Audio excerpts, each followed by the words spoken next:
Oh, do I got a treat for you guys today? And it's in the form of, you guessed it, Mikano, another blind second variant. And that just seems to be my new kick for this format and the last format before.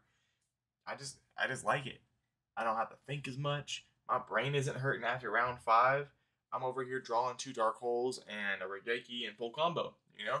Similar to blind second sprite, we are just breaking the boards, but in kind of a different way. So, what Mikano does, it essentially just OTKs you with your monsters. Super cool. Utilizing old equip spells like Axe of Fools and Double-Edged Sword, you know, bringing some vitality to the equip spell, I guess, shenanigans and whatnot. I mean, we got ourselves our Noble Knights, Infernobles, but this is a different kind of sauce. Anyways, Mikankos, the coolest equip spell users. We're starting off with Nini, the mirror of the Mikano. We're playing one of these bad girls.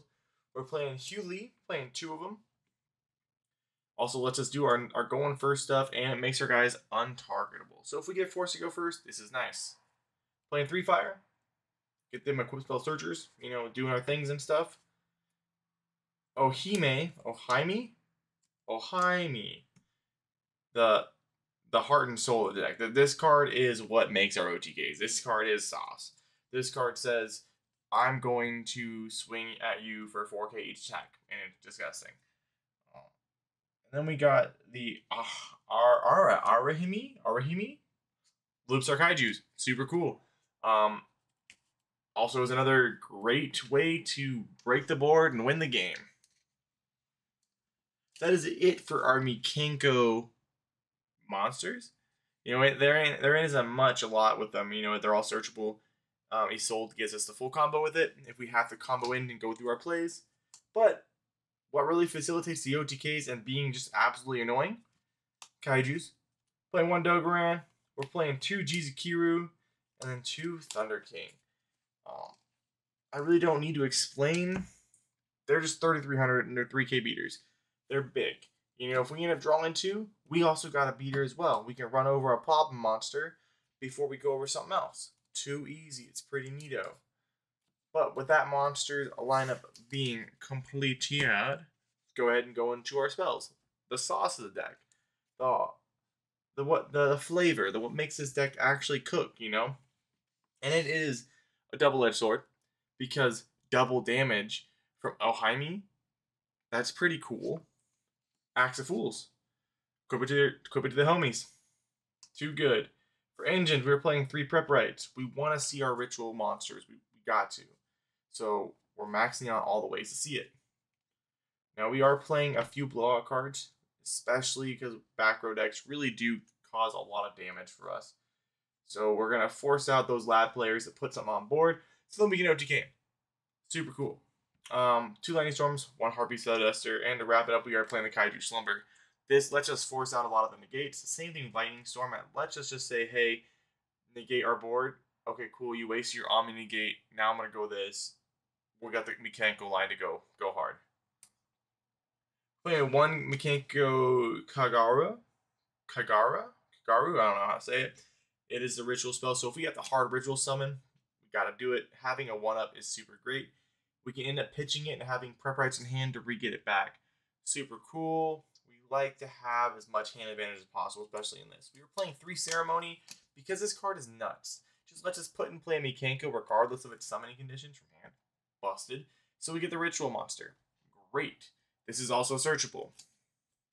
So why not play a card that just automatically puts our win condition on board? Gotta play 3.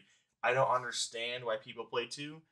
Shout out to Fwa, aka Chris, my homie at Locals, who is like the Mikano god, if you will, literally clapping cheeks and showing me how to play this deck the correct way. Turned me on to playing 3 of these bad boys. We are playing 1 of the Wayne Mikano dance, Miyawashi Midori. I'm not going to even pronounce these names. That is a hard name to say. Play the 1. We're going to play 1 Rondo. And then homie did turn me on to playing the 1 Purification Dance instead of the 2 Fire Dances. The variety is the key. is what we're looking for. The more options we have, the more searching and the more utility this deck has. The best equip spell for engine wise is water. Basically just puts us in, lets us get our board out there. Especially if we have to go into our link plays or XCs or whatever we got to do to break boards or go first. This facilitates all combos. Since X-Check is, we don't care about it, we're playing 3X draft.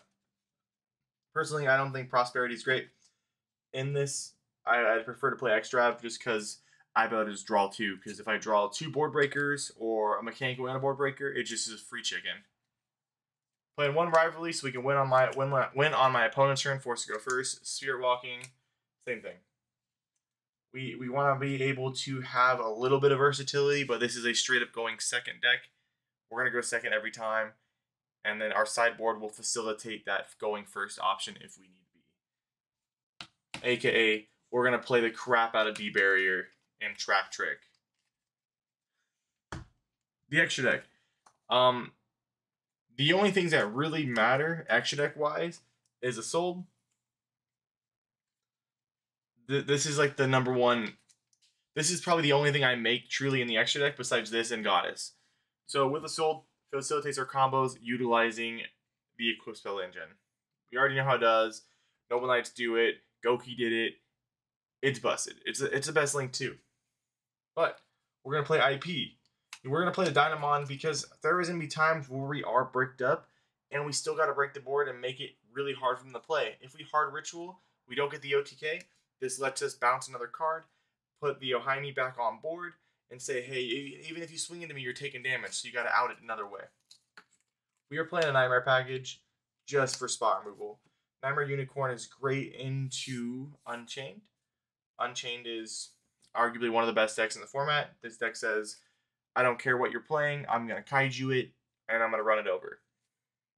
Or, you're going to run me over without killing it. Yeah, it's silly.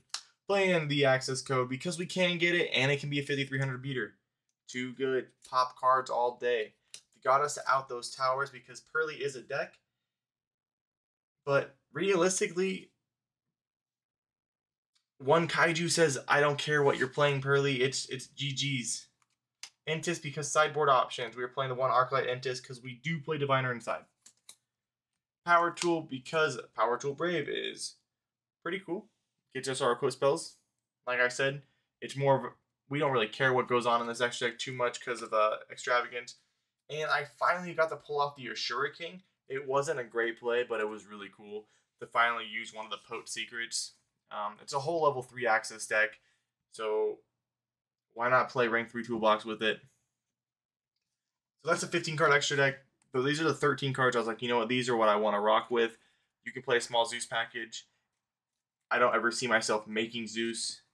Even in like a losing board state, I'm just like, you know what? I'm either going to OTK or bust. How the deck operates is what I'm going to do. But that's it for the list, guys. You know, check out the rest of the channel. Check out the live duels. Check out the live streams, where we'll be testing these blind second decks into the format. We'll be testing everything out there under the sun, trying to figure out what is the best rogue deck, what's the best meta deck to play, especially for us budget players out there, what we got to rock with, right? So remember, guys, we're not bad at the game. We just got to shuffle better. I hope you all have a good rest of your week, and be safe out there.